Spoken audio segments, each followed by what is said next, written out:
Thank you for tuning in to another episode of the D&B podcast. I go by the name of Camilio Salamander and my co-host, KB the Mark. Cause I'm a fucking mark for this shit. Salamander, I feel like on Wednesday, pro wrestling was fantastic. On levels that it shouldn't be. Wednesday on AEW Dynamite Grand Slam, we were gifted Kenny Omega versus Bryan Danielson. We're going to get to your opinions on that match in a minute, but I want to ask you about the show after I say what I need to say. Is that okay? Oh, yeah. Thank you. Salamander, we know that I am indeed the AEW mark, but I am concerned. And I'm going to tell you why I'm concerned. AEW Kenny Omega versus Bryan Danielson, and the entire episode only did a 1.28 mil in viewership. And it lost to Raw in the 18-49 by 0.001. 0.49 to 0.48 for Monday Night Raw. Yet on AEW, Salamander, you were gifted a dream match that a lot of wrestling geeks and marks like myself thought that we would never get. And it was given away on free television, and you can only do a 1.28. And Arthur Ashe, where they played the US Open, 20,000. Let me know. I thought the show was perfect. I'm putting it out there. I thought this show was absolutely perfect. I never felt like I was at a low. I thought everything was good to excellent. But when I look at the number doesn't show how great the show was. What do you think? Am I overreacting? Or do you think there's some truth to what I'm getting at? Well, what do you think? All right, so yes, you overreacting. I'm gonna explain why. AEW is only 2 years old, right? Right. They proved it 1 week by beating Raw in the ratings, and it's just gonna go up. You know, they building their fan base right now and everything, so they on the rise right now. So it's not like, you know, they floating up and down, but they on the rise right now. You know, as more word to mouth get out, more people will possibly tune in to AEW. I know I'm one of the statistics because I was so against AEW. Now I catch myself tuning in on Wednesdays and Fridays just to see the matches on there. And mainly because my boy CM Punk is back. That's mainly the reasons why I'm tuning in. But overall, of the days I tune in, what I have seen, I have been impressed with. So that is a great thing. As you would say, it's 2 thumbs up. Everything that I've seen on AEW, like I haven't, since I've been watching, I haven't really seen AEW produce any BS content. So that is a good thing. So I'm just a little bit more word of mouth will get out, just to persuade wrestling fans who lost the love of wrestling will come back in. Those will be the fans that AEW will get. So it's just gonna come up. I get by time AEW is a half a decade old, they be giving not even half a decade. I would say by the time they're a decade old, they'll be giving the big company a run for its money. I mean, I hear everything that you're saying, but I still look at the number and think Kenny Omega, Bryan Danielson, and you can only do a 1.28, and you didn't even beat Monday Night Raw in the key demographic. You know, I think another thing that plays a part is that people don't understand, you know, like the format of AEW, how they have weekly or like sometimes they produce weekly pay-per-views, basically, like this was. I think that's one thing they don't understand. So a couple people people don't tune in because of that reason. They might not understand the product yet, but as word of mouth gets, I think they'll do better, and they'll actually be bringing in. I can actually see them bringing in that too on a consistent basis within the next year or two. I can actually see that, especially as some of these younger wrestlers develop themselves and everything. Once they develop themselves and get into the mood and they get their flow going, I can see them reaching the 2. I mean, I can see it. It seems far off, but with the way that they're going and everything that you just said, I can definitely see them getting to a 2 somewhere in about a year and a half. Like you said, word of mouth. But I just look Kenny Omega, Bryan Danielson. I just look at it. 1.28, that you pretty much gave out a pay-per-view match for pretty much nothing.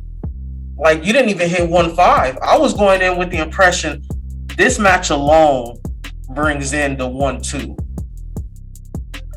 Everybody else brings in the extra 3 to get to 1.5. This didn't even get 1.5. And people are calling it, Meltzer's giving it 5 stars. People are calling it the greatest TV match of all time. Before we jump into it, I'm sorry, I just had to get that off my chest. I am a worried AEW mark. But how did you feel about the show overall? Overall, I ain't had no complaints. Like I said, ever since I've been tuning in to AEW, they've been very impressive to me. I have no complaints. I mean, the show was good. I was looking forward to the Daniel Bryan match. One thing I can say about AEW, if it's a well anticipated match, they will not make you wait. They will get that shit to you first, which is great. It's great. It's good and bad. I will say that. I will say it's good because you ain't got to wait for it. It's the first boom. But if that's all you hear it for, like all I wanted it was to see this match, right? After the match is over, I don't want to see the show, so I'll turn it off. That's why I think that kind of plays a part in good or bad too. So we need the numbers for like that first hour instead of the overall show, because the first hour was high. Then we see why it dropped down, because people stopped tuning in after they seen Daniel Bryan, that's what they wanted to see. So it's good, but it's bad at the same time. Yeah, so there was a lot of talk in the wrestling community just on why would you put this at the beginning? This sounds like this is the main event. But when I think about it, it makes sense to put it at the beginning, because if you put it at the end, you kind of telegraph the time limit draw. But if you put it at the beginning, it's there and it's the build-up. You know what I'm saying? It's the build-up to the time limit draw. But what did you think of the match? Bryan Danielson versus Kenny Omega ends in a 30-minute time limit draw. What did you think of the match? All I can really say is that you called it out. You did say it was going to be a time limit draw, which makes sense because neither one of them can pick up the win right now. This is setting up a future match. I mean, a match in the future, which is a great thing. I personally believe the next match, the next time they face off, will be for the title, and Daniel Bryan will be picking up the win for it.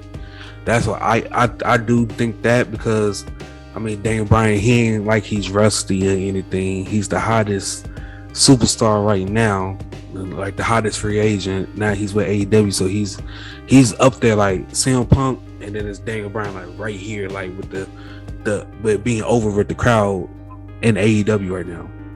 So I can see them putting the belt on Daniel Bryan before CM Punk.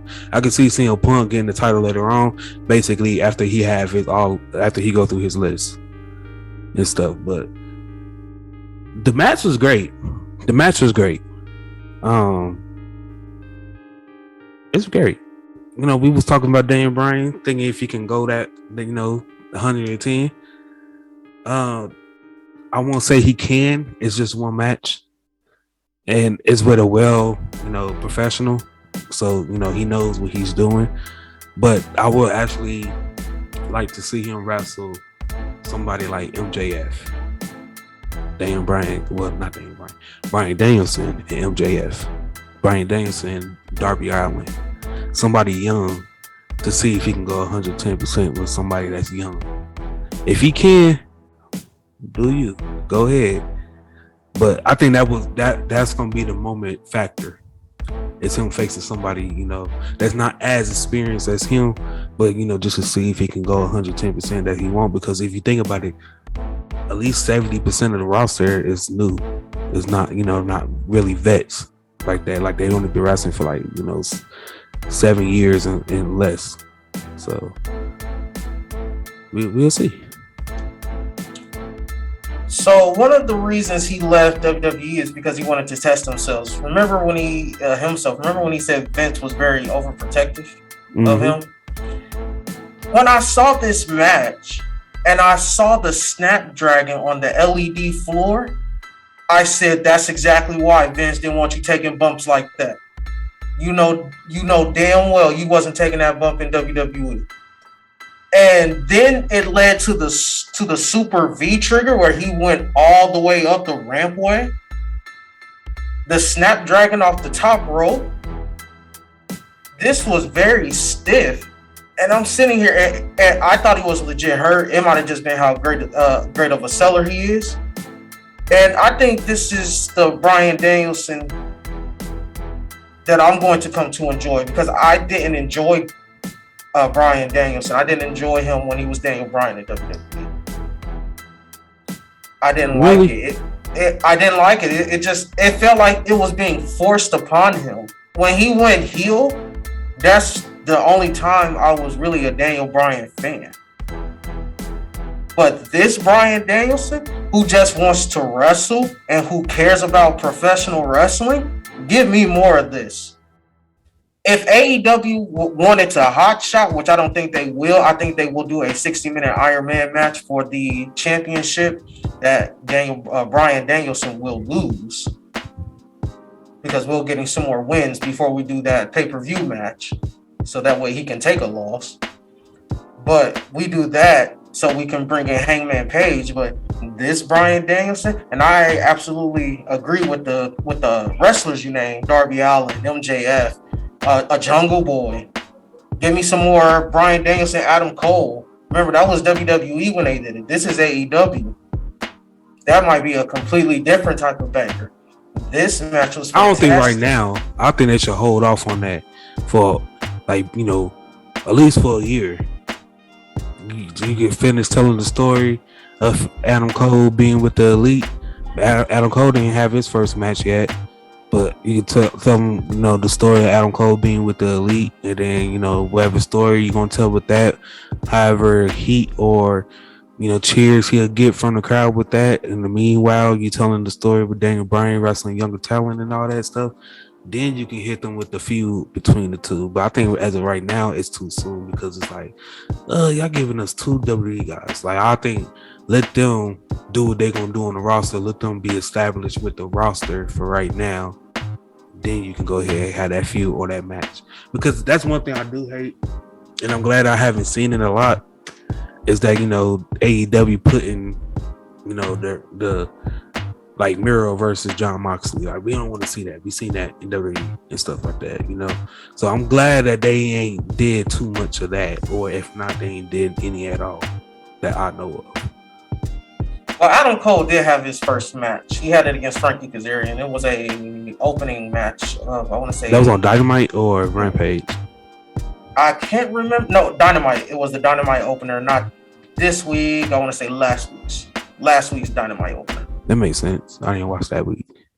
Yeah, but it was a good match. Let me ask you. I think this is a 5-star match. Do you think it's a 5-star match? Honest opinion. I won't shame you, because I can see. Yeah, I can see if you would give it like a 4.5. I can see why. I would. I don't know. The match was good to me. It had me on the edge of my seat because in the back of my mind, I'm thinking what you said, like it's gonna end in the time limit draw. But then it was some moments I'm like, "Ooh, damn, Brian!" But what Brian Daniels saying is about to pick up the win. That's hard. To be on the safe side, I'll say 4.5.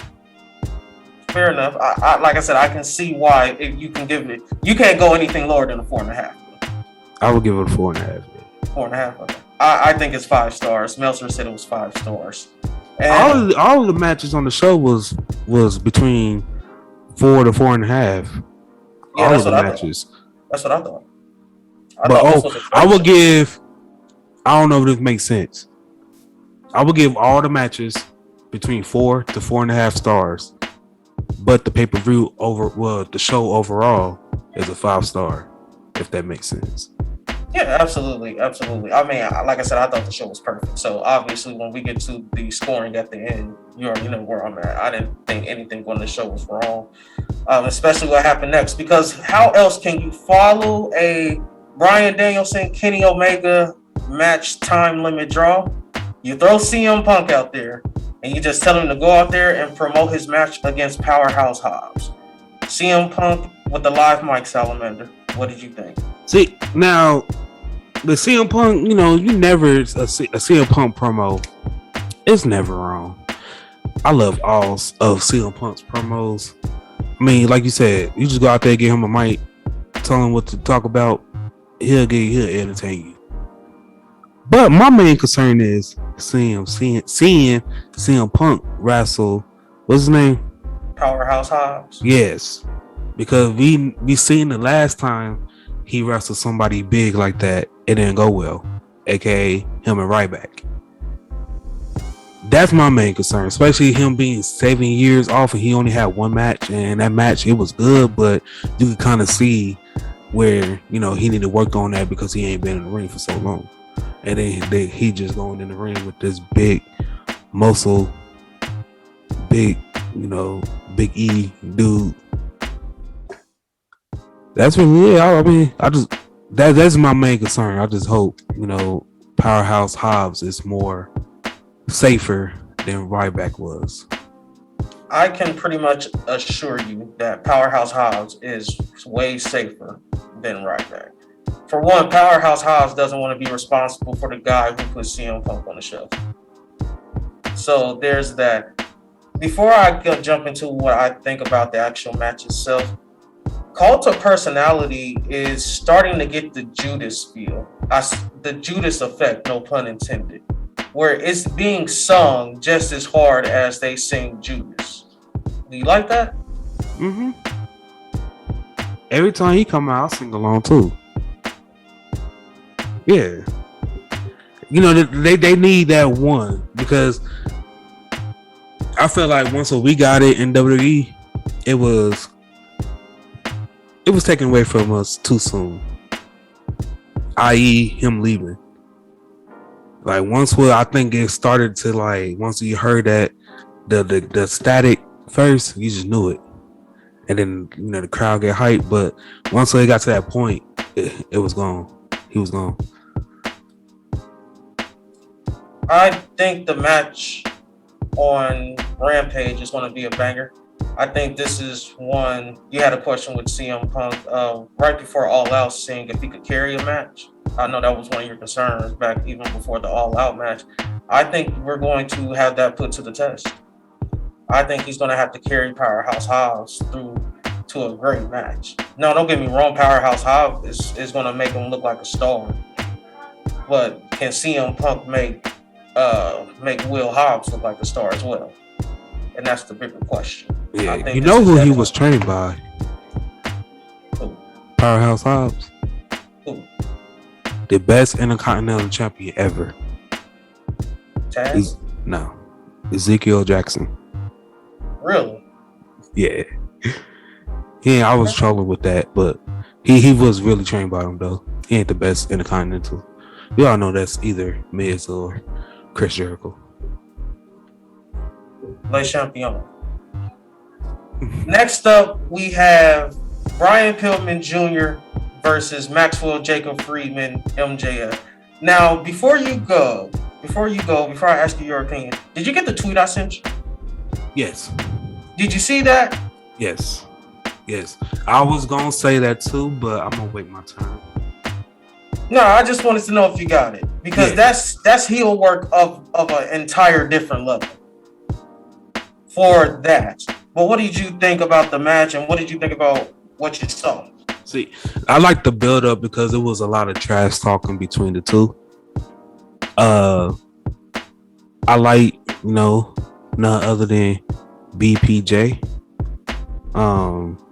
He looked just like his dad too. But I'm not really upset that he lost, but I mean it makes sense. They pushing MJF is getting a push right now, and he's the hottest heel in the company. The hottest.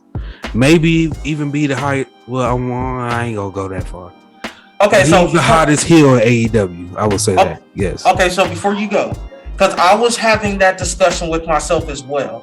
Is he the hottest heel in wrestling today? See, that's the thing I was gonna say too, but then I'm like, nah, because the Almighty, all hail the Almighty. His heel work is great. It's really the first time I believe that Bobby Lashley been heel in WWE. And then, the Tribal Chief, his heel work is great too. So I'm thinking, MJF, is he a great heel? Yes. Is he a great heel wrestler? He's average, right? Is he a great shit talker? Yes. I think that's what really make him a great heel. But being like, that heelish wrestler type, I would say he like most likely average, like above average though. But I would say he's like top 5 right now. So here's the thing, and this is why I have him as the hottest heel in the wrestling game right now. Because, and this goes back to WWE and those scripting promos. WWE will never allow their heels to cut a promo like MJF would in AEW. Because MJF is a real 1980s type heel. That's why you have him with the Pinnacle and FTR, Tully Blanchard, and Sean Spears. They just fit. You know what I'm saying? That's a different type of heel. To me, that's like I'm not a real big fan of the modern heels. Roman pulls it off, but that's only because Paul Heyman has his hands in the pot. MVP hyped up Bobby Lashley to heights unimaginable.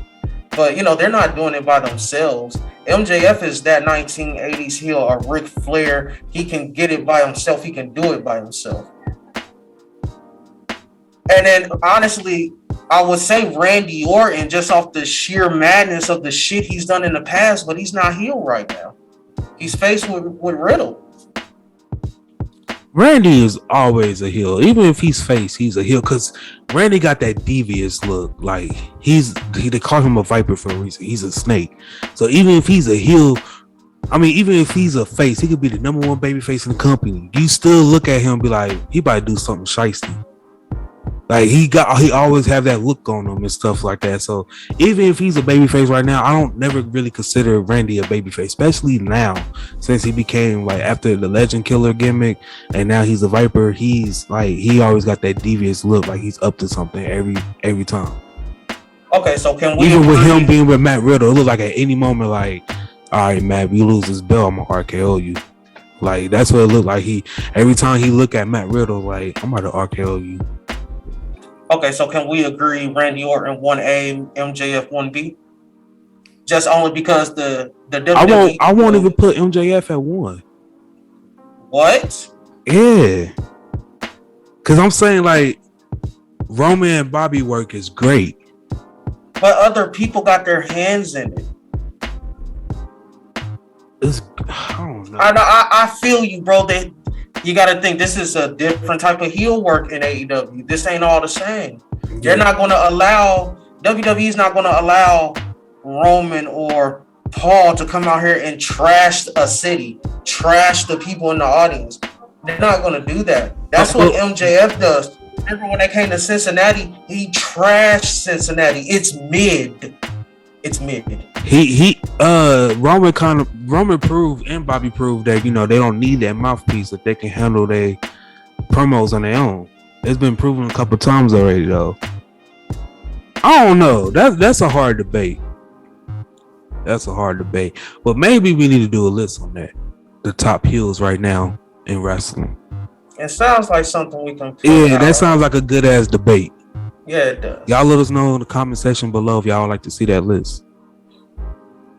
To just give my quick takes on the match, I thought the match was fantastic. MJF, you can't have MJF lose. He's on the run of a lifetime right now with his heel work. I believe he's a AEW champion in the next 1.5 to 2 years. Brian Pillman Jr. actually showed me that he was ready for the moment. Yes. And I love that. I love the finish of him trying to do the flying clothesline, which leads to the salt of the earth. It really just, to me, it shows the intelligence of MJF and Brian Pillman Jr. just trying to go all out to get the win. Because I would think as a wrestler, you would know a flying clothesline against a guy whose submission move is the Fujiwara armbar. You're pretty much leaving your arm out there to get exposed. So just a teaching moment in the loss. Plus, when he grabbed Julia Hart, I was like, oh, okay, so you's just a different type of heel now. Yes. I do want to say the match was good. 2 thumbs up. But you know, this was Brian Pillman chance to really see if, you know, if he can hang in there and be in the spotlight. And I do like the limit use of Warlow and Hart. You feel me? So it kind of really gave them the story to tell each other. You know, the wrestling between Brian Pillman and MJF. We really got that. I do feel like, you know, the right decision was made. I mean, the right decision was made to put MJF over. But if Brian Pillman won, that would have been the upset of this year in AEW, I believe, because all the odds was for MJF. Brian Pillman was the underdog. I am waiting on them to do that type of, not so much hot shot booking, but somebody new or somebody who hasn't got a win goes against somebody established and they sneak one out. But you should only tell that the next 10 weeks they just win. Not even 10 weeks, like that next 10 matches they can win. You could put them on fucking AEW Dark, AEW Dynamite, and AEW Rampage. That's 3 wins in 1 week. Just had them tell that story or something like that. Like, yeah, like he picked up 1 win, got the momentum, boom. Next 10, boom. Now he all the way up there, and he actually in competition to, you know, go for the TNT title or something. True, I like that. Next match, I'm interested to know what you thought about this. Malachi Black versus Cody Rhodes with Arn Anderson and the new mother, Miss Brandy Rose. What did you think of the match before I jump into the match? Malachi. The match was good. Yes. I kind of feel like it went on a little bit too long. But you know, it was meant for Cody Rhodes or Cody to go in as the babyface, but he wasn't because the crowd wasn't behind him. He black masked him heel. That's all I gotta say. Malachi Black kicked Cody Rhodes in the face so hard it turned him heel. That's it. That's how you explain this match.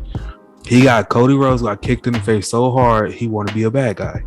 He said, "Fuck this good shit." It kicked the cheers right out of him. I love the black mask that Cody just went right outside the ring. This is what I love about Cody Rhodes. Cody Rhodes just gets it. He's just a professional wrestler. He was getting cheered on his entrance. But then the fans started turning because, of course, they want Malachi Black to win. And he gets it.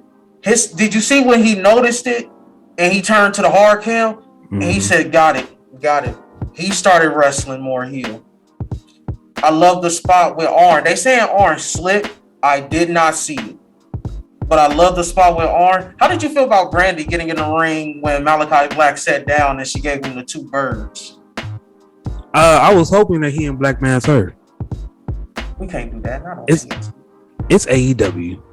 You know, they might do something like that. Like he sit down, she did do it, and she's like, "Oh, you gonna do that to me?" And he just stand up slowly, take a step, and then act like he about to do it, but stop, and then swing the other way with the other foot with it.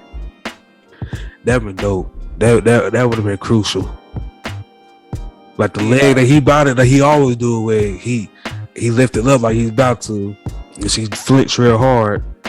And then he just smiled and then hit her with the other leg with the same move.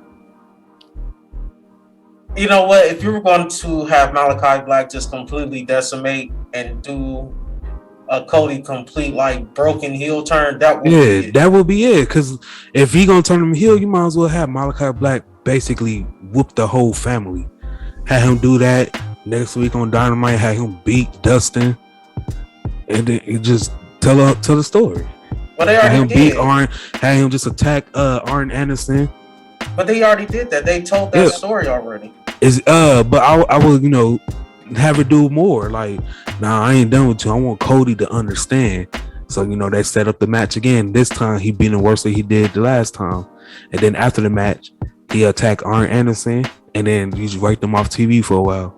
And then that's how you just, and then, Brandy Rose, she already got Black Mass, so she's off TV. And then that's when you get the heel Cody. It's like that one moment, like, when that feud with Triple H and Randy Orton, where Randy Orton basically beat up the whole McMahon family, then kissed Stephanie in the middle of the ring, and he was tied up and was handcuffed to the ropes, and he's like, he went crazy. Like, but if he would have, like, something like that, well, not something like that, but like what I said, and just had him turn heel after that.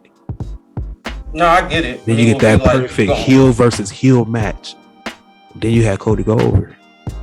First off, Cody can't go over. It's done. I like the Black Mist ending.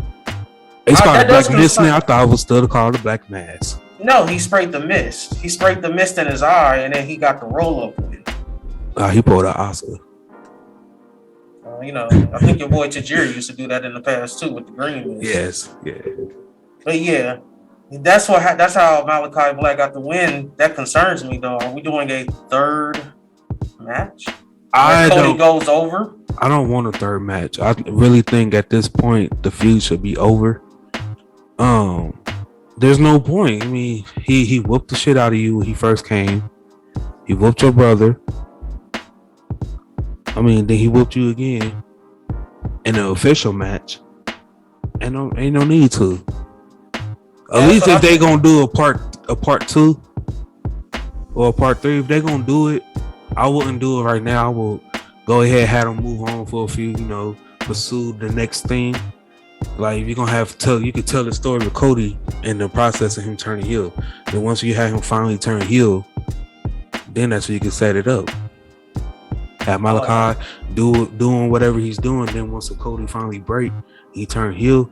Just have him one day, like he just backstage, and they showing that he walking backstage, and just see, like, walk past the locker room to see Malachi Black just sitting there. And then he walked past it, and he stopped, sat there for a minute, and then turned around, went into the locker room, shut the door, and started whooping them. And then, like, they in there for a little bit, you hear all the scuffle and all this stuff. Then you open up the door, and you see Malachi legs laying down. That's his heel turn, like he finally broke. I don't know, something like that. I can see it. That's a lot of storytelling. The only problem is he's already went through Dustin. He went through some more Nightmare Family people. That's why you had him just be alone for a couple months. You just tell him the story. He's breaking down. And then just him, like, he didn't see Malachi in a while, right? Ever since he beat him. You keep them away from each other. And then you just keep telling the story of Cody, like, going on the losing streak or whatever it is, that he not focused because all his people is gone because of this man. You feel me? So now when he walking backstage and he just see him chilling in the locker room, he's really debating, talking to himself like, should I do it? And he just finally break, like, because he's just seeing him and knowing that ain't nobody here with him because of him. He just go in there, start whooping him, and then that will finally put Cody over the edge. So you could do it. You could tell the story. You could tell it for a couple months. You know, I like long-term storytelling if it makes sense. Of course. Promo package next. Miro and Sammy Guevara. Before I get into that, Miro has lines every week that are unforgettable.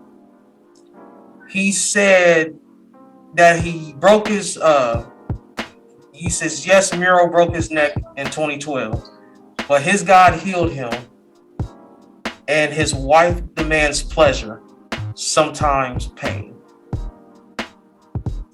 Where the fuck has this Miro been? All I gotta say is man. All I'm like, man, you just see what he just do. Pause. Take the words out of my mouth. Pause. But he's more like, I won't say he's AEW best kept secret, but god damn, he is perfect. It just make you think like, what was WWE doing? If you can be this perfect, why wasn't you this perfect 6-8 months ago? Booking. Listen, every week, it's a line about his God and his hot wife. She's coming. They just need to go ahead and debut her. I think that it's gonna be on the Christmas edition episode or something. I wouldn't be surprised if it's this Wednesday, because they're setting up a TNT championship match for next Dynamite, for next Wednesday's Dynamite in Rochester, which I think, before we get into the rest of it, segue real quick. So next week's Dynamite is going to be in Rochester, home of Brody Lee.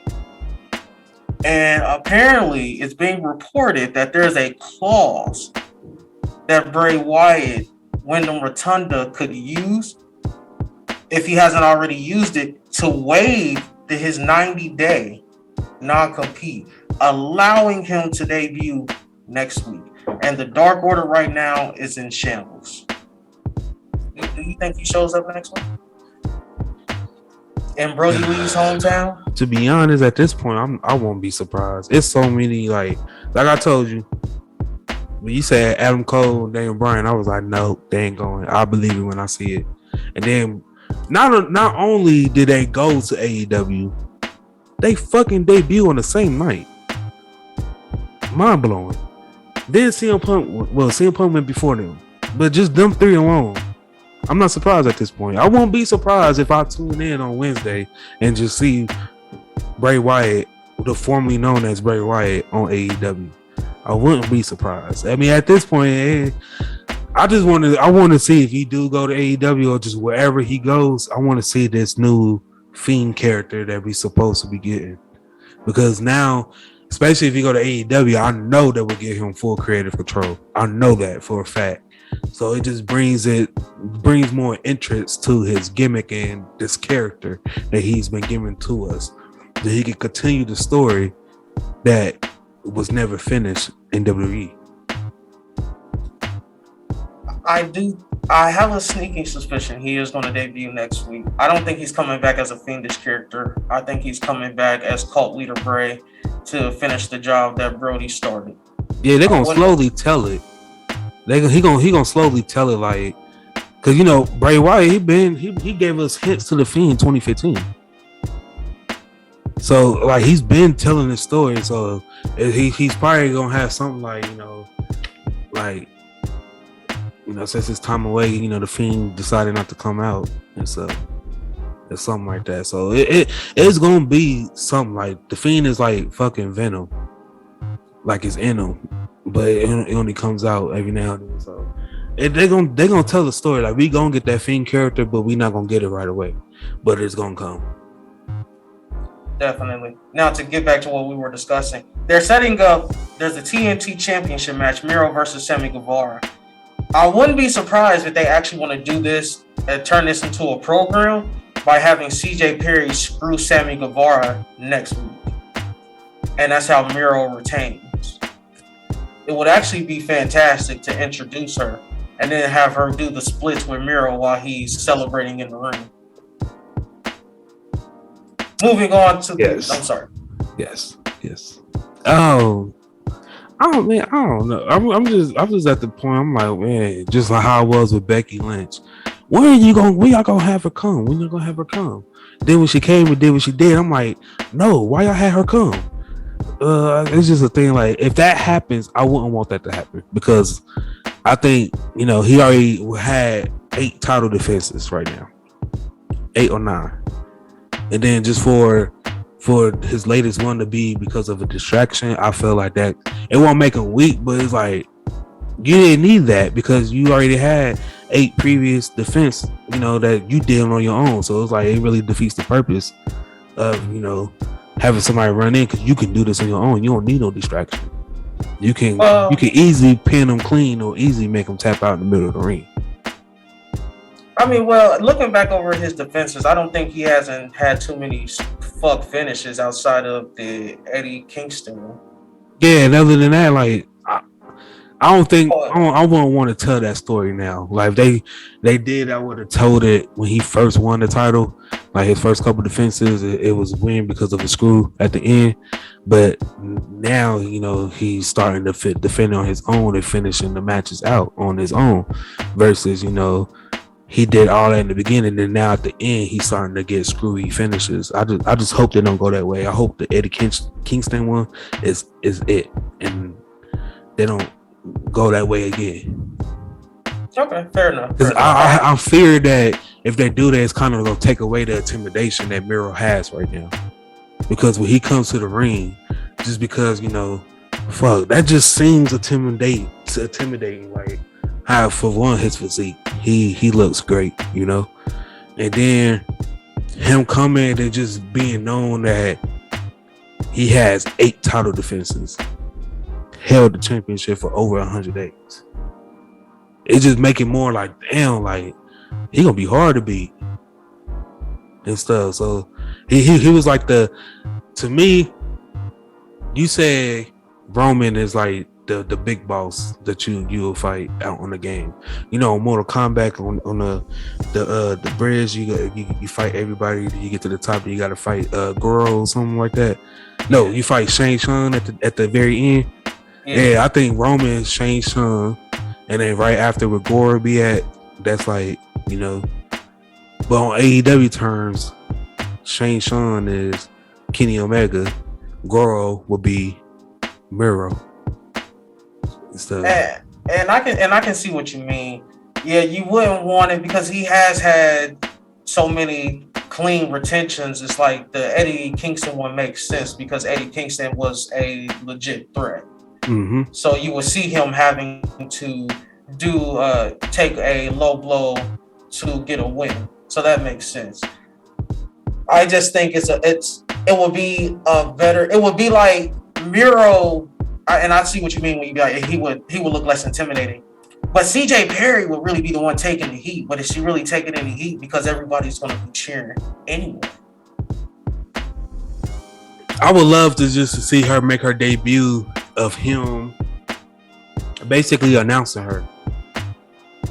Like, I feel like that kind of would get more of a big pop. He been talking about her for a while and all that stuff.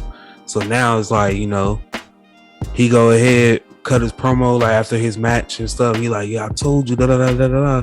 And the reason why I won is because right before the match, like 2 hours before the show started, my hot, beautiful wife did a split. So how what he do? And then he go ahead and boom, then she comes out. Like something like that. I feel like that would receive a bigger pop more than versus her just running out and then causing a screw up finish and stuff. I just think she'll be more appreciated like that versus the other way around. Okay, so let me frame it to you like this. Let's give her like not so much a bodysuit, but something where she's completely concealed, How they did with Mickey James, Yeah, into NXT, exactly. something like that. Yeah, I don't exactly. know. Exactly. I don't know. She comes down. She makes the fuck finish happen. She comes in, does the splits, and Miro takes off the mask, and they start making out. You know, I guarantee you that will be a bigger pop than him just announcing her. Because when she does the splits, they're already gonna know. But then when he pulls the mask back or whatever it is, and they see it's CJ Perry, they're gonna go nuts too. I feel like if she come to AEW, that's gonna be her whole gimmick. Like she gonna come out and just like, you know how Dana Brooke used to come out and hit that flip because she did gymnastics and shit. Like I feel like CJ Perry, she gonna come out and do a flip into a split like that. Like every time she's on television or in front of the camera, they put the camera on her. Like she might fuck around and cut a whole promo in the middle of the splits. Like I just feel like that's kind of gonna be her gimmick. Listen, bro, he said his hot wife can do the splits. She's double jointed. I gotta see. She gonna introduce him like she used to do in WWE, but come out first, hit the splits, grab the mic, and introduce Miro while he come out and be in the splits the whole time. You know what's crazy? I guarantee. You know what's crazy? I guarantee you, AEW and Tony Khan are such wrestling geeks. They're going to do his fireworks when she and him both finish the splits and the jump. As soon as they go down simultaneously at the same time, do fireworks. Because Tony Khan gets it. Yeah. Tony Khan gets it. Next match, Sting and Darby Allen versus FTR. What did you think? I thought this was a great match. I'll get into it after you go. The match was good. The one thing that I want to point out, you know, the match was good, but it felt like, you know, it felt empty kind of. And the reason why is because, you know, FTR, they should have been the ones to win. They would have actually gained more. They would have gained more than Sting and Darby Allen. That's what I think. But Sting, he looked great for the time that he did get in the ring. I do think they balanced Darby Allen and Sting time in the ring good enough. You know, that kind of like seeing Sting in the ring and how they was balancing it reminds me when it was Undertaker and Roman Reigns versus Drew McIntyre and Shane McMahon, I believe, in that tag match when he came back to redeem himself after that bullshit we got with Goldberg. Was it Dolph Ziggler and Drew? It was somebody. I know it was Drew McIntyre was in there, but I know he teamed up with Roman. I think it was Dolph. But like how he came back in that tag match and, you know, they limit his time, but the time that he was involved in the match, he looked great. And I think like they did that perfect here. But, you know, just Sting picking up the win with the Scorpion Deathlock. Like I feel like that was unneeded. You know, if y'all was gonna win, have Darby Allen win. Pick up the win, pick up the pinfall. But I mean, they didn't have to win. I mean, the match was good. Just, you know, just watching. You know, you want to watch wrestling, see a good tag team match. The match was good, but I just feel like, you know, I feel like the wrong people won. I completely disagree. I think that the right team won because you got to think Darby Allen just came off the loss from CM Punk. He really can't take another loss like that. Not in something that's high profile. Now this was even if he don't take the win. I mean, take the pin. It'll still kind of make him look, you know, good. I don't think so. That loss to CM Punk, I mean, he was going to take the loss to CM Punk regardless, but you got to get him a win to keep him going. And I think putting him in a tag team match with FTR was a fantastic move. I do agree. I do like the usage that they did with Sting. But, you know, Sting looked fantastic. But I think that just goes to show you how good FTR are as tag team wrestlers. They just make you fall in love with that old school fundamental tag team wrestling. They understand in tag team wrestling, they understand the meaning of cutting the ring in half. Most tags today don't understand that meaning. And for those that is listening or watching right now, Cutting the ring and having a tag team, meaning if me and KB is in a tag, right, and we are going up against the New Day, let's say that, right? Right. If I'm cutting the ring in half, I need to keep Xavier Woods. If he's in the ring with me, I need to keep him on my side of the ring. Why? So we will have the upper advantage. We can have the quicker tags, so forth and so forth. That's what FTR understands about tag team wrestling. That is why one of the main reasons why they failed on WWE is because they understand professional wrestling too much. I can definitely understand and see that Vince McMahon not really caring about tag team wrestling, just wanted to be there to take up time on the show. FTR really understanding tag team wrestling, and it's amazing because that really shows, because they had tremendous success on NXT, yet when they got to the main roster they didn't have that much success. They come over to AEW, immediately get put into a program with the Bucks and Hangman and Kenny Omega. Boom, take the title off of Kenny and Hangman. That's because WWE, they, if you notice, basically kind of after that Chris Benoit situation, WWE don't push technical wrestlers anymore. It's always the people that really don't know what they're doing, or, you know, still in the process of learning, that's becoming, you know, the face of the company, up there with the face, the champions and all that stuff. People who wrestle the WWE way. If you're a technical wrestler, you, like I said, FTR, they actually understand professional wrestling. They don't like that. They want you to know. They don't want you to understand professional wrestling. They want you to understand sports entertainment. So I keep saying it's a difference between WWE and AEW. WWE, sports entertainment. AEW, professional wrestling.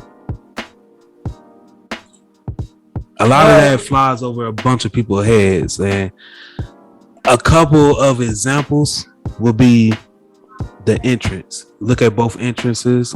AEW, WWE. WWE is more of a fucking TV put together entrance versus AEW. AEW more of a boxing MMA type of feel entrance. Like, all right, we just playing this music to get to the ring, and then we're gonna show our business in the ring.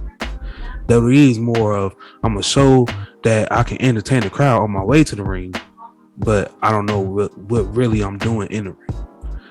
That's just one example I could say. We'll get into that later. Well, I'm glad that you brought up a difference, because Salamander, it was brought to my attention that I have my head so far up AEW's ass that I wouldn't be able to see a good Monday Night Raw if it smacked me in the face and took my mask off. So let me ask you, when you see what happened Monday, and then you see the shit that happens on a Wednesday, how can you even compare the two? How can you even compare the two? And that's the thing. They had to hotshot 2 pay-per-view matches in which they buried the WWE champion and your almighty Bobby Lashley. Bobby Lashley took a pinfall loss to Roman Reigns. Roman Reigns went to Raw and went 2-0. What type of fucking look is that for the new WWE champion, Big E? How can you even compare this? Everything else in the middle of the show was god awful. Am I tripping? I understand that I'm an AEW mark, but is that a good Monday Night Raw to you? A good opener, a good main event, shit in the middle? I would actually put the Madison Square Garden SmackDown up against this week of AEW. Of, you know, basically everything they produced was good matches, good content. I would actually put that show up against that before I would even say anything about Raw. But one thing I do want to say, and I'm gonna back you up on this: Raw episode good? Yes. Was it the best that we've seen this year? Yes. Was it better than AEW? No. Was it better than the Madison Square Garden show? No. But my thing is, don't we have a pay-per-view Sunday? For this to be the Raw Go Home show for it, it didn't seem like it. Just seemed like another week. And if this the amount of attention y'all gonna bring to y'all pay-per-views, I see why nobody's tuning in to the pay-per-views like that. It's too many. And At this point, y'all just need to cut down to the big four. Maybe throw 5, maybe 6 in there. I would say the most. Other than that, it's too many. Ain't no way. Like after motherfucking Extreme Rules is done this Sunday, 2 weeks from now they're gonna announce Saudi Arabia, Crown Jewel, and why? We just had a pay-per-view after Crown Jewel, the Saudi Arabia pay-per-view. 3 weeks after that, it's gonna be the motherfucking Survivor Series. After Survivor Series, it's gonna be the pay-per-view that's in December. Then after that, TLC. So then 2 weeks after TLC, it's gonna be the motherfucking Royal Rumble. Like, why are these pay-per-views 2 weeks apart? Like, there's too many. And I do think I'm gonna save that for the end. Here's what I will say: with 4 pay-per-views, it allows you to put cards like this as a pay-per-view level card on free television. Yes. But you also have to look at the venue. AEW's first time in New York, they want to make an impact. You just can't come into New York, pretty much WWE territory, and just come in here with a lackluster show. You had to come with the best. You were gifted, like you said earlier on, you do got to strike when it's hot. You had a chance to do Omega and Danielson and Arthur Ashe, New York City, 20,000. You definitely go with that match. Because that match alone gives the regular card, the rest of the card, a pay-per-view feel. So I do agree with you. They do need to drop down to the big 4. Main event time, Salamander. Main event time. The Runaway, Ruby Soho, going up against the AEW Women's World Champion. See? You know what I mean? I done fucked up. I'm sorry, Salamander. I didn't do that right. Excuse me. Can I get 2 minutes? Thank you. I messed up. AEW Women's World Championship is on the line. The Runaway Ruby Soho against Britt Baker. The AEW Women's World Champion, the Doctor, Britt Baker, DMD. What did you think of this match? I thought this was Baker's best match as the AEW Women's World Champion. Yes, it's up there. The match was good, but you know me, I have to criticize. Go ahead. That's why, I say every match on the show was between a 4-star to a 4.5. I'm not criticizing the wrestling. The wrestling's good. But I'm just criticizing, the put up. I understand that she was a joker. And most likely, some of the jokers, they pick up the win in the casino battle royal. I think she was the first joker to do it. The first? They've had jokers before, but I think she's the first one to win from that position, man or woman. I just don't like the fact that, she didn't get hot shotted, but it felt like she did because she made her debut. Now she's already, competing for the AEW Women's Championship. Even though she didn't win, it just felt like, it's so many women who's been there for a while, who've been putting in the work, who should be in that position. Even if they was going to lose, they could have put anybody there. I just feel like she should have picked up a couple wins first. That's what I would like to see. Well, she picked up a couple on Rampage. Yes, Rampage. On a big show on Dynamite. Not everybody tune into Rampage. Everybody really, if they gonna watch AEW, they're gonna watch on Wednesdays. But there was like tag matches though. I want to see her like picked up one-on-one matches and actually, I don't know, that's just me though. But I do believe the right call was made with Britt Baker being the winner. I do like the setup of the finish of she hitting her finishing move and it turned into the lockjaw being locked in. I hate that she tapped. That's my only concern. One is that she already got that opportunity that fast. The second is that she tapped out. I hope it don't damage her character. I hope she's still getting some type of push. But I mean, the wrestling was good. It was a good performance between the two. It's good. It's good. She was, she picked up the win from a distraction that led into the submission with the tap out.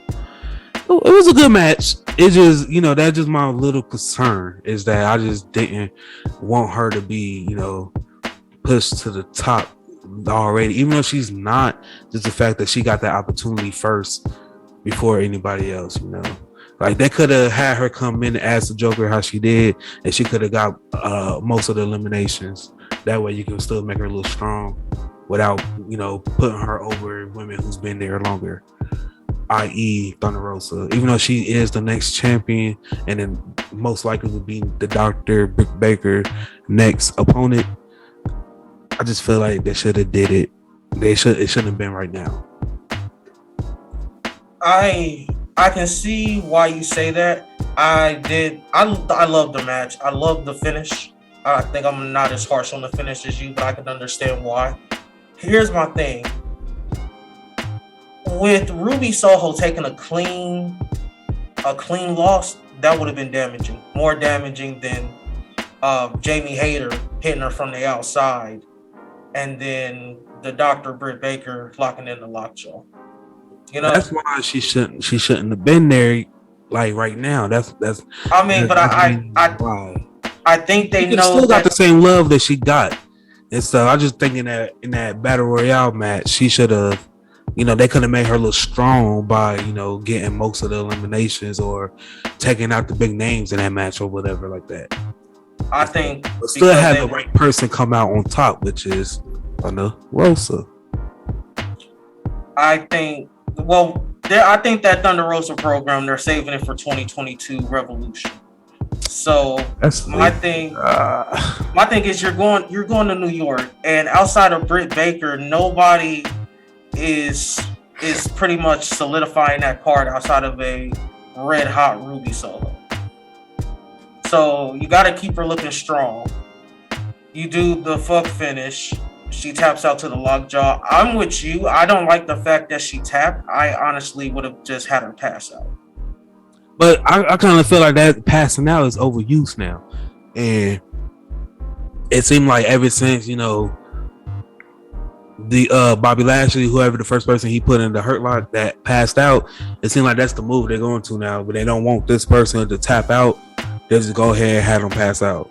And I kind of feel like that's getting overused. Like, it's getting used too much. Like, guarantee if he put the Hurt Lock on, that person gonna faint. He ain't gonna tap. It's too. I just feel like it's being too overused. Like Miro, he got people passing out and stuff now. It's overused at this point. Like it's kind of non-believable. Okay, so let me ask you this then. So instead of Ruby tapping out, they were teasing the Pittsburgh Sunrise, the Panama Sunrise. Would you have been okay with the final sequence of another curb stomp, and then she picks her up and hits the Pittsburgh Sunrise for the win? See, I wouldn't be mad if Ruby Soho had took a pinfall loss. And the reason why, if they gave on a classic match, at the end of the day, somebody has to lose. But, it don't take away from the fact that she gave the champion a run for her money. So I kind of feel like, she gave it all. Like, she made her debut. Basically she won the opportunity to face the champion. She left it all in the ring. But she didn't come off on top. So that just means, you take a step back, put in the work to get there. And then when she get there, she there. But I feel like a pinfall loss wouldn't have hurt.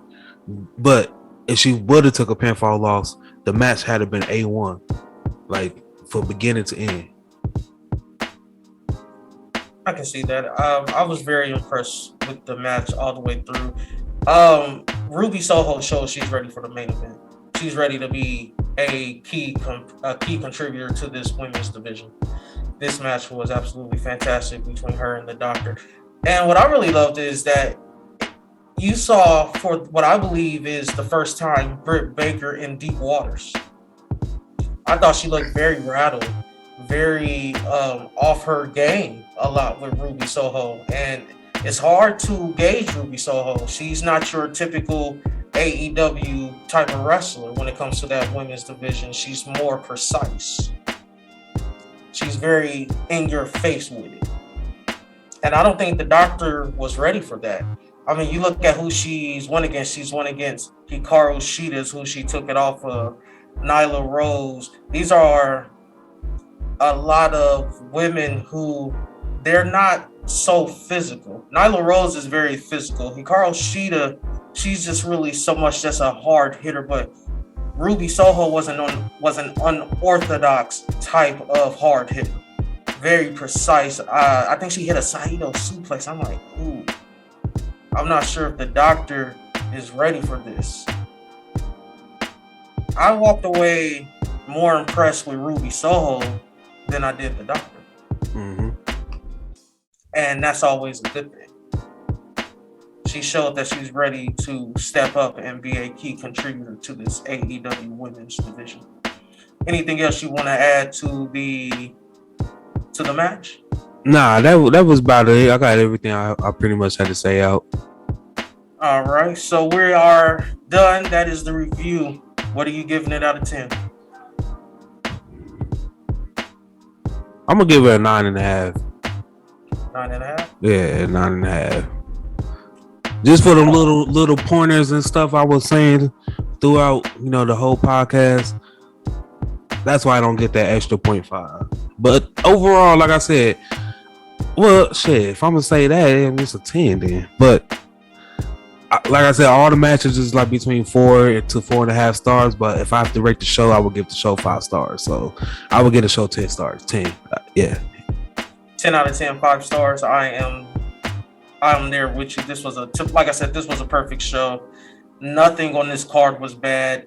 The Bryan Danielson and Kenny Omega, to me, even if that made the show, it really did. Yeah, I was gonna say, if you want to critique anything, you can critique the Cody versus Malachi Black match. But when you look back at the excellence you got for 30 minutes, only one commercial break, that can cover any amount of bad that's in the show. You pretty much got this commercial free, and the one commercial you did get, it was picture in picture, so you really didn't miss anything but the commentary.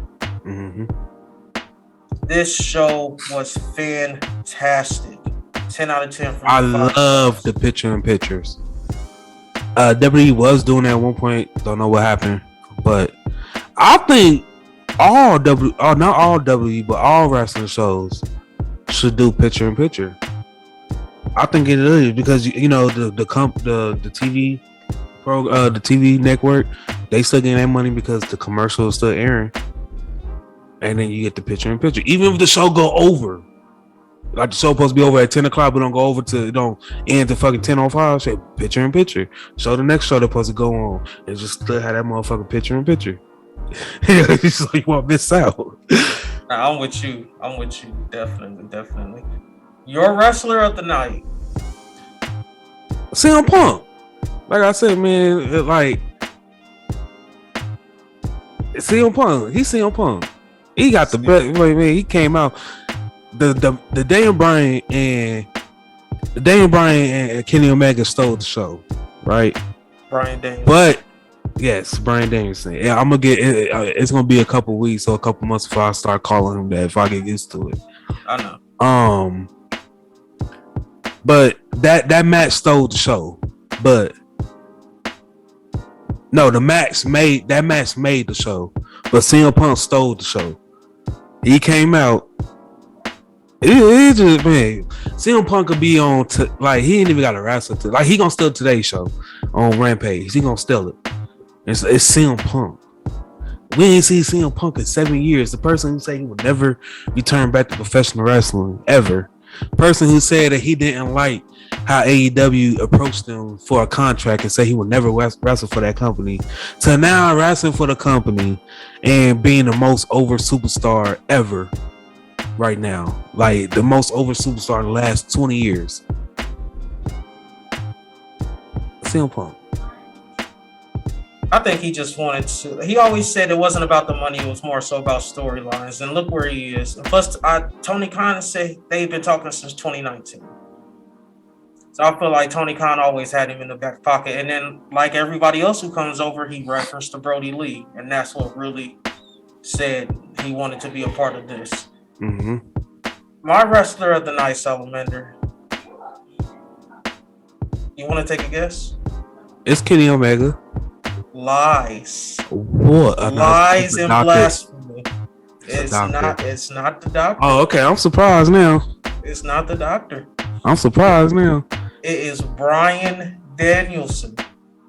Okay. See, I thought you were going to say Kenny Omega. You Kenny Omega this, Kenny Omega that. You even got Kenny Omega as your profile picture. Listen. I thought, yeah. Listen, I love the god of pro wrestling, the cleaner. But Bryan Danielson tonight it's sad that he had to cosplay Daniel Bryan to really get to where he wanted to be with Bryan Danielson. Imagine if we were getting this in WWE. Yes. Give me Bryan Danielson in the ring every week. You know what's crazy? 30 minutes flew by. I was hoping Tony Khan will come out like, you want to see these guys wrestle for another hour and a half? I'm like, yeah, that's the whole show. Please, Tony Khan. Please, yes. Please. What show it was one match. 10 o'clock at 2 hours of greatness. Talk about AEW Grand Slam. It is a Grand Slam. We got a whole one match for almost 2 hours. Ain't no gauntlet match. It's one match from beginning to end. I was hoping Tony Khan would do it. Just please, Tony Khan, come out and give me that, please. 30 minutes wasn't enough. 30 minutes was not enough. And then it felt like it was just starting to get to the good part. Man. But yeah, man. Bryan Danielson. The stiffness, the counterintuitiveness of Bryan Danielson. That match was very counter-based. And he was just showing he made pro wrestling look fun again. How many times have you been in front of your television watching a match you didn't want to take your eyes off of? You didn't even want to look down at your phone because you might miss something. Mm-hmm. You look away from your phone, you probably missed the buckle bomb that knocked Bryan Danielson to the outside. You look away, you probably missed the Snapdragon that was on the LED floor. It's shit like that. Bryan Danielson made pro wrestling fun again. And he did it in one night, 30 minutes, and didn't even get a win. And that's his first 5-star match. It's nice that you said that about Daniel Bryan, because this brings me to my question for you. Go ahead. Do you feel like AEW is bringing back the fun of professional wrestling? Absolutely. Do AEW make you feel like that 7-year-old, 8-year-old kid that's watching, wrestling, just thinking this shit is real? Yes, AEW has put a fire in me professional wrestling wise to where I feel comfortable showing it to my friends who might not know anything about wrestling. I feel comfortable showing them AEW because I genuinely think they will like it, especially if you show them this. If the problem is the geeks and the marks like us believe it's real when it's not real. But if you show people this, you show people Bryan Danielson versus Kenny Omega, they would lose their shit. Is this what professional wrestling really is? Yes. It's not the BS that goes on in WWE. No, that's sports entertainment. I mean, come on. Would you show a random person who, let's just say a random person came up and asked you, show me a wrestling match, a professional wrestling match. What company are you going to? You said match? A professional wrestling match. What company are you going to? I'm gonna go to the OG. And I'm gonna tell them watch Bobby Lashley and Drew McIntyre at WrestleMania and see Drew McIntyre talk shit just to get his ass put to sleep. Bro, that's sports entertainment. I'm showing them Kenny Omega versus Bryan Danielson for 30 minutes. These two just beat the shit out of each other. Bro, they didn't even do a lockup until a minute in. The crowd was just hyped that the two were standing in the ring together. The crowd was chanting, "Holy shit!" 5 seconds into the match. Couldn't believe what they were looking at. So I guess my question for you then would be, how does AEW improve going forward? That's a good question. Okay, so for one, I know I heard Tony Khan saying that, you know, people complaining about the roster being big, but he said, like, you know, that's why, you know, they got so many shows that they have, and, you know, they split, you know, the wrestlers in half. Like, you wrestle this week, you might not wrestle next week. It's a good thing, but bad thing too. The shows, as many shows as they got, is a good thing, bad thing too. I do believe one thing that I believe that would be beneficial to them is if they go ahead and make Rampage a second show and have people strictly, you know, signed to Dynamite and have people strictly signed to Rampage. I wouldn't even fucking do a draft. I wouldn't even have a draft in AEW at all. Like, boom, like, you fuck around, come, you all eat. Alright, but now it's, you sign with AEW, they know that. But you sign an exclusive contract. Like, each show got exclusive contracts. CM Punk exclusive, he signed exclusively to Dynamite, meaning he ain't going nowhere till the contract is up. So he's on Dynamite. You guaranteed to see CM Punk every Wednesday. I think that would kind of do it, because they do got a big ass roster for them not to, you know, put a lot of people on TV. I think honestly, it's like in AEW, it feels like wrestlers have an off season where we use you for this, but now we don't need you. So go off, take a break, relax. It's what WWE used to do back then for champions who had long reigns, especially world champions. They lose that title, you don't really see them for about 2 to 3 months. You know, they used to do that way back in the day. The world heavyweight champion has went on a 6 to 10 month or 6 months to a year-long reign, and they lose that belt. You don't see them again until maybe a next big pay-per-view where they make their return. I feel like that's what AEW is doing. Everybody has their time. When your time is done, go rest, rehabilitate, because when we need you again, we're going to need you at 100%. And that's what I love. So having a bloated or inflated roster when you're doing it like that is a good thing, because there will always be people. Yeah, but they got so much of a big roster. If they split the show in half, they still can do that. Yeah. But it will just give more even TV time for each wrestler, you know. Since, you know, I ain't gotta, you know, since Rampage is only an hour and stuff, you know, they can, if they, you know, split the show, they can go up to 2 hours. So now it gives, you know, an extra hour for the wrestlers, you know, who really don't be on TV like that or haven't been on TV in a few weeks.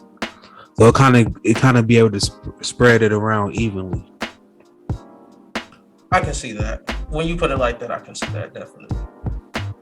But like I said about the shows splitting and everything, it has been reported that Dynamite in January of 2022 is moving to TBS, while Rampage is staying at TNT. So I know they, you know, TBS and TNT is owned by the same person, the same company, I should say. But I have heard that they are coming in with a TBS title that's going to be in the women's division. That's a subsidiary title to the women's championship. So my question is the AEW TNT title is moving to Rampage since they is on TNT, and then the TBS title will be strictly for Dynamite with the women's title, and then they can go ahead. What, like, if this happened, this movement of the shows happened, I think that's the perfect time to split up the roster and do like I just said, you know, and then you can have the women's title be on Dynamite. No, the women's title be on Rampage, along with the TNT title, and then you can have Dynamite can have the women's TBS title, and then the tag titles, and then also you just have not the tag titles, but see, that's kind of hard too, because if they do that, they're gonna have to have 2 championships. Do you think so, or you just have mainly the? Oh, that's hard. I don't know. See, I mean, to be that kind honest, of played a part of that too. To be honest with you, I wouldn't want to do any type of brand split, not for AEW. It's hard enough to get numbers on Rampage as it is. So when you do get the top names on there, it's a good thing. So I would let Rampage breathe until it gets enough steam that it's going to be a 2-hour show. Then maybe we can look into it. But I think if you work for AEW, you can do shows on Dark Elevation, Dark, Dynamite, or Rampage. You just need to be able to float. This kind of brings in. Okay, so Dynamite is doing getting good numbers for TNT, right? Right. TBS and TNT is owned by the same company. Right. This is giving it. Okay, TBS, y'all want your ratings to be up a little bit more. We're gonna get y'all Dynamite. And then Rampage is already doing good, so we're going to keep that show on TNT. So that way we can continue doing what we're doing, bringing in the numbers that we bringing in.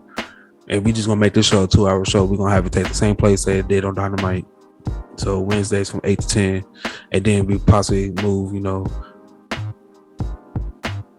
fucking 10 Dynamite on Fridays from 8 to 10 or something like that. And then that way y'all still getting y'all getting views of people who want to watch Dynamite. They're gonna have to watch TBS now. So now y'all getting the views and the revenue, while TNT still getting the views and revenue because they still got an AEW show in there. I can see that that's part of the reason why it's moving too. But at first it was reported that both shows was moving to TBS, but now it's only being reported that Dynamite's moving to TBS, which I don't think Dynamite should have. I think Dynamite should stay on TNT, and then Rampage should move to TBS. But they're probably giving TBS the bigger show because they feel like if they give TBS Rampage, people ain't gonna tune into it. I think it's also that hockey is starting on TNT. Hockey. Yeah, a couple of Dynamite shows have been moved from Wednesday to Saturday because of hockey. So I think it's ultimately going to be a better move for AEW because now you don't have to worry about moving your Dynamites to a Saturday. They just air it on a Friday competition with SmackDown. Exactly. And people don't want to acknowledge how devastating a 10 p.m. time slot on Friday night really is. Yeah, because at that time, we chilling, we turning up, we getting lit. And then, at 10 o'clock at night, or you got work Saturday, you laying down. Like, I know last time I tuned into a Rampage, I fell asleep. Yeah, and that's the thing. Like 10 o'clock on a Friday, either you're out or you're laying down, getting ready for, like you said, work the next day. Because everybody was like, well, they brought in $1 million for CM Punk. Well, yeah, that's CM Punk. A lot of people are going to sit up, and then you see how AEW did it. They gave him to you at the beginning. So even if you really just wanted to only see CM Punk, you got what you wanted. Then you can go off and do what you want. That's exactly what I did too. I sent him with the bed. Yeah. You know why? That's Chick Magnet Punk. That's Phil Brooks. That is none other than the CM Punk, the best in the world. Yeah. CM Punk. That is. I don't know. I'm just so still in awe that CM Punk is back. I'm just so still in awe. Like it's amazing. It's amazing. It's amazing. It's amazing, man. But one thing I want to say to y'all before we go ahead and head out is that be on the lookout for a poll in our community tab. I will be releasing a poll of 5 lists So the one with the highest votes, that'd be the next list that come out. Now, I'm thinking, all right, we already said one, which will be the top 10 biggest heels in wrestling right now. Another one will be the top 10 best WWE wrestling games ever, which I think that's gonna be a good one. And then the other three, y'all let us know. Y'all go ahead and let us know in the comment section below of some other lists in the future y'all would like to see. I'm gonna put it on. Whoever one get the highest votes gonna be the next one y'all see. But that's it. This episode is a wrap, guys. The 50th episode, we will be doing something special. So I really advise everyone to tune in to that episode. Please tune in. But thank you everyone for tuning in to another episode of DB Podcast. Like I said, I go by the name of Camilio Salamander and my co-host KB the Mark. And we will see you on the next one. I started with nothing and came out a king. I've been the one that's been ballin' for rings. It's been me and my team and we chasing the green. My team be the shit, we ain't ballin' for free. My team be the shit, we ain't ballin' for free.